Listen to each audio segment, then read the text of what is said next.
I remember even one interesting way that it was another catch-22 that I'm thinking, how is he going to get out of this?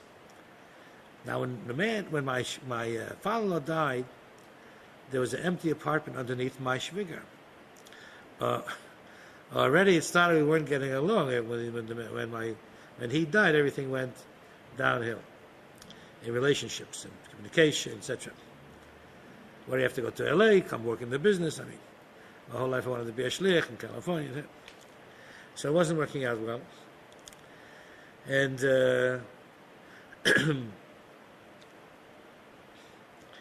so it came the time, where are we going to live? My 88 Montgomery is closing. We have to move and have another year in Crown Heights before I go in Shlichus. So she said, move underneath me. Move in. I live in a duplex. I own it. It's rent-free. I'm on top, you're on the bottom. And I said, I don't want to do that. Then it came time for us to go into Yechidus, my wife Alta and I. And the family said, you have to write and ask that question. I said, I don't want to write that question because I don't have a question. If I had a question, for me the answer is no. It's not a question. But my wife did have the question, and etc., family pressure. So I wrote, I am reluctant to ask this question because I don't want to do it. But the family is pressuring me, including my wife, to move into the apartment underneath my shviger, rent-free. I'm in Koil. Everything would be rosy, but I feel it's too close for comfort, etc. So what should we do? Are we asking the Rebbe the question? So he's kind of damned if he do, damned if he don't. I mean, what is he going to do with that? My resentful Sholom, I mean, the whole thing. But the Rebbe did stuff that only he could do because he was big enough to do it.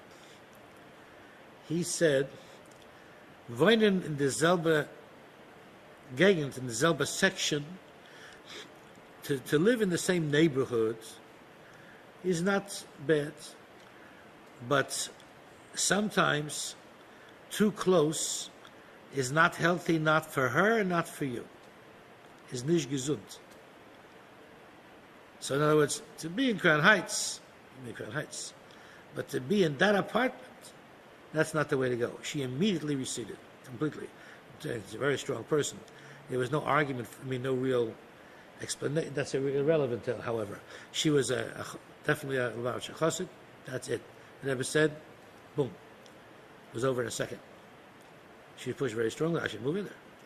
Why should I schlep with the laundry across for her to do it in her house? And because I don't have it there, I live in an apartment building. Anyway, so that's where he got out of that.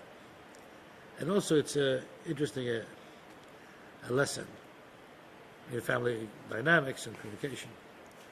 Something to be dealt with. Young widow, why should I move in? To help her out. Her daughter's right there. She has a place to go, see future grandchildren. He stopped that. You have to configure also into the equation pre-shliach, to think about that, even though the whole family was on one side. I certainly appreciated that, obviously.